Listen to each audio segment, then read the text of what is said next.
Between Mihoyo breaking the meta, giving us Easter eggs here and there, and shattering our hearts, one thing for sure, everything is there for a reason.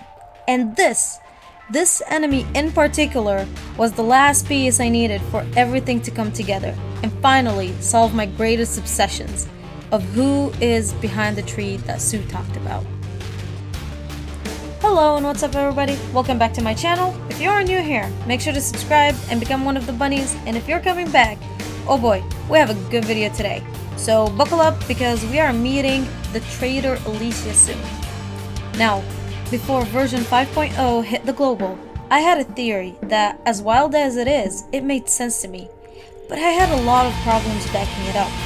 However, this changes today. At the end of 4.9, I had a couple of questions that are extremely important, but were never answered. Now, the first question was, where was Schicksal in all of that?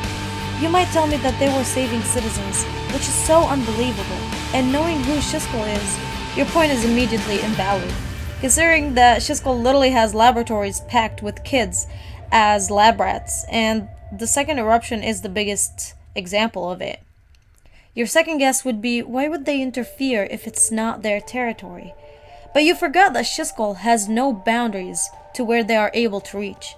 May I remind you that Durandal flew all the way from Schicksal base to Ark City, then took Kiana to the middle of Egypt in a matter of minutes.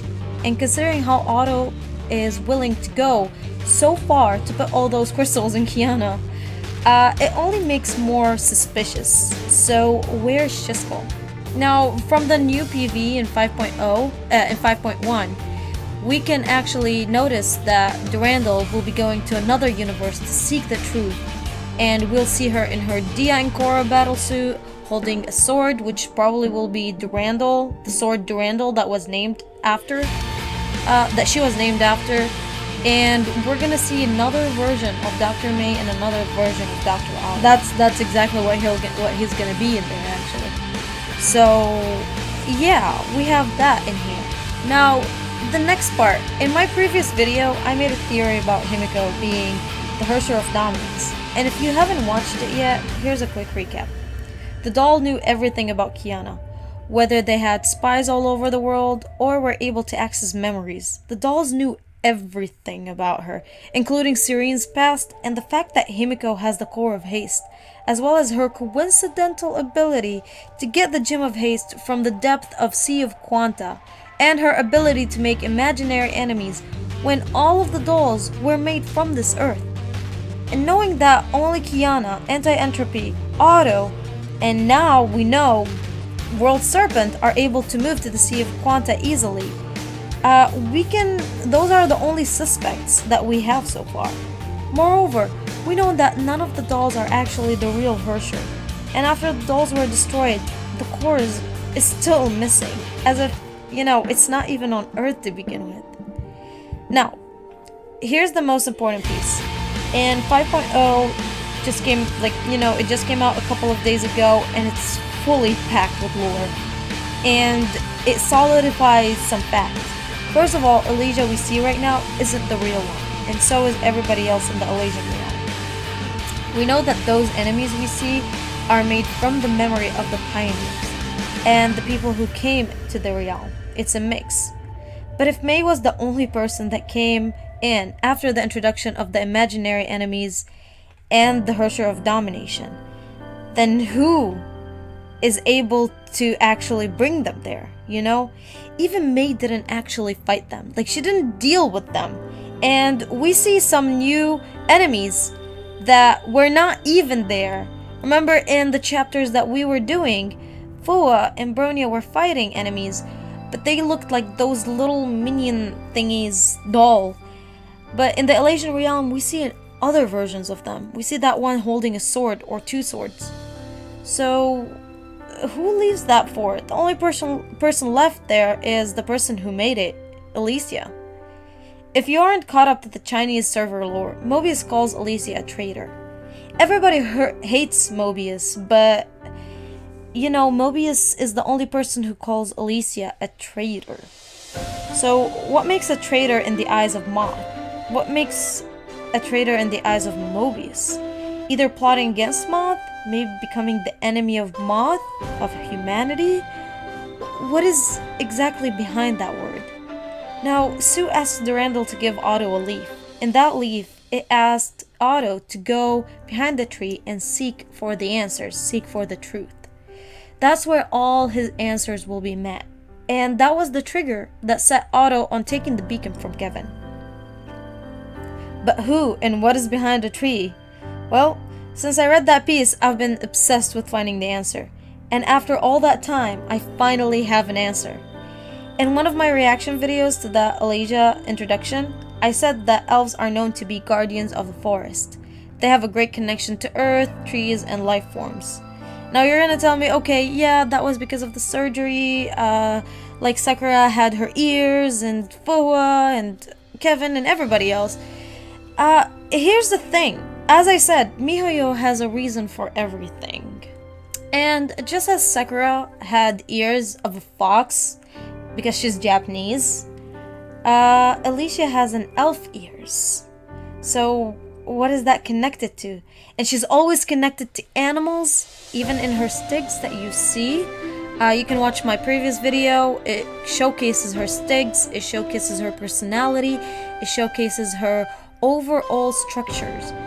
And yeah, you can see that she's pretty connected to earth and tree and birth forms. And it makes me feel like there's gonna be 3 different gods, one that represents death, one represents rebirth, the creation, and the other one represents life itself. So maybe she's part of it, I don't know. So if the real Alicia is doing something so important, the only possible explanations is, 1, she's the tree guardian that Sue wanted to meet. Sue wanted Otto to meet. Or maybe she's a Honkai Hersher, maybe something bigger. We know that Hershers are fake gods, they're not even real gods, just as Archons in Genshin Impact. And 2, Alicia is taking the place of the actual god temporary. The only question that I have left that is really interesting is, if we were to entertain the first possibility, then Ellie and Otto have already agreed on using Kiana to make the ultimate god. One that has the power to ascend humanity while completely being on its side. And that's where Otto gets his end of the deal, right? You know, the main reason he's doing all of that because he was mocked by the will of Honkai. So he decided to make a god for himself by making Kiana one, so he can talk it out and bring his beloved Kellen back. But if we entertain the second possibility, things start to make a little bit more sense. Do you remember this? For Genshin players, it means life of cycle, death, rebirth, you know, the Triketra. So why is it in Honkai? It's obvious. Those 2 worlds are connected in the MiHoYo multiverse. And, well, we have around 6 people who survived that cycle. Those are the pioneers.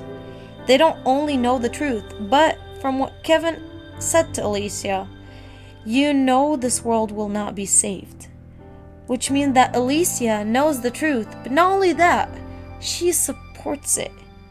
Does that make her a traitor for humanity? Does that make her a traitor for Mobius? Alicia is always supportive and trying to guide us, but I learned one thing from Honkai, and it's to not trust anybody, no matter how nice they are.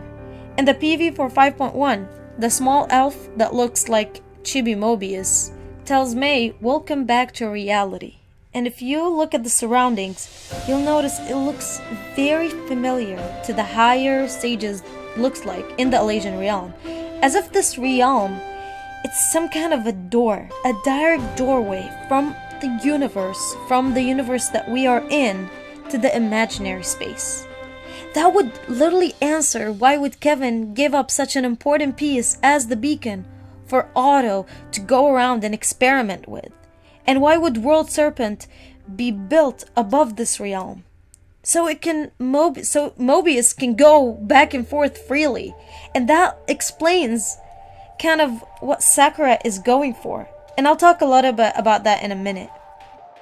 Just like Sakura mentioned in this realm, it was made for something bigger. She hints about everything to you in the more you advance and the more you know about it. she's kind of the actual guide for you. As if Alicia is pretending to be the torch of light that's gonna guide you, but in reality, it's Sakura who's doing that. She mentioned that there's something bigger. Tells us to watch out from the menace in the shadows, from her. And Kevin's just a mere tool for Dr. May, as he was manipulated and brainwashed to seek people's weaknesses and strike without mercy.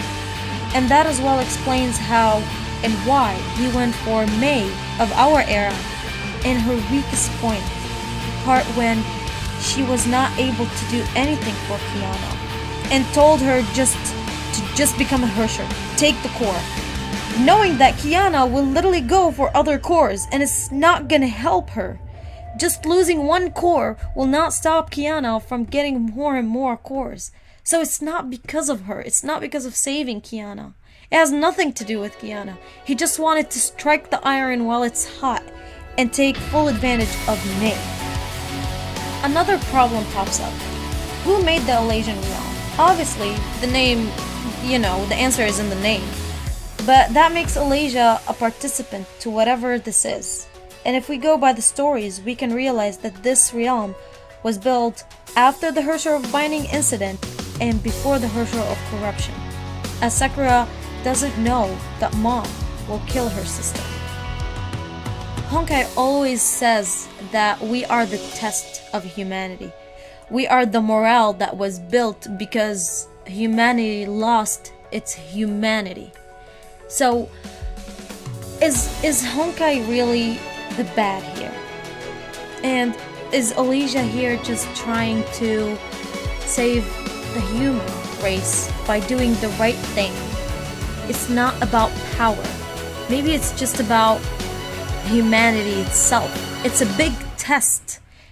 Humanity says we are not God, we judge. The Hershers are just a judgment for the God, the will of Honkai. So, what if the actual problem here all along has been Dr. May and Mobius and Otto in particular? What if the real answer was not by defeating every Hersher, but by doing the right thing? A very big part of why I hate Dr. May is she lost her humanity in being logical. She decided to go with facts and absolute defeat for Honkai as if it's the enemy, while trying to forget that the actual enemy that Honkai has been fighting all along is how awful, greedy, prideful the humans can be. So, what if we are going on it like wrong all along? There's a lot of right and wrong in here.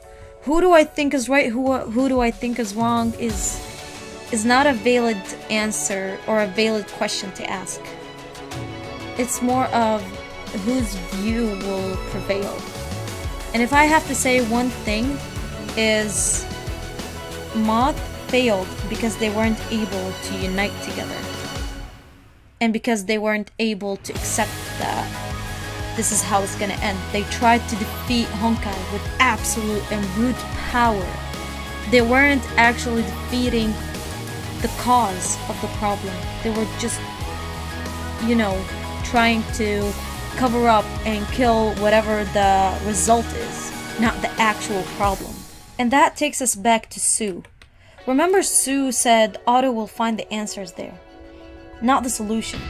Which means he'll be able to ask whoever residing in the tree, Mobius, Alicia, or someone else, for answers. And by the end of that chapter, Sue was talking to a god that hasn't seen a human in eons, as if it's sealed and all its powers were lost somehow. Now, what do I think about where Honkai is going as a game, as lore-wise? Obviously, a post-Honkai Odyssey already tells us a lot. Kiana will be sealed on the moon, Otto will be dead, and World Serpent and Anti-Entropy will be disbanded, with Schicksal being under Teresa's rule. Now, how long will it take? How will we get there? It's up to interpretation. There's always new people coming up, there's always new lore coming up. It's very heavy, new characters. We already see too, I mean, from the live stream that they had, it was sent to me. By the way, join the Discord on that was a good segue. That there's gonna be another short hair Otto, Dr. May with pink hair, so many new stuff. And we're probably gonna get to see the aliens or the sky people sooner or later. The alien key in the manga has already been set up there. You know, the manga is somehow always ahead of time. I do believe that a post-Honkai Odyssey is not meant to end on Honkai Impact 3rd. It's just meant to be a catalyst, an introduction, a trailer of some sort for what's coming up. Honkai Impact 4, I heard, is gonna be Honkai Impact 4 Galaxy, so maybe that's what they are going for. We're gonna go after actually figuring out the truth, and I truly believe the truth is gonna be is the return humanity back to it. It's just returning the humane part back to humanity. Once we get back our humane part, our empathy, get rid of our greed and our corruption, that's when we will pass this test of being an actual good civilization. But that's my own opinion. Let me know what you guys think in the comments down below. I think that Honkai Impact 4 will be more of a, you know, what we are seeing right now, the mechanics of how Kiana is fighting right now. How a post-Honkai Odyssey, how the characters fight, you know, airborne, new mechanics, everything else. The system of upgrading, you know, it's like a branch. So that's probably what we are going for. I'm looking forward to it. But regardless, I'll see you in another video. Bye.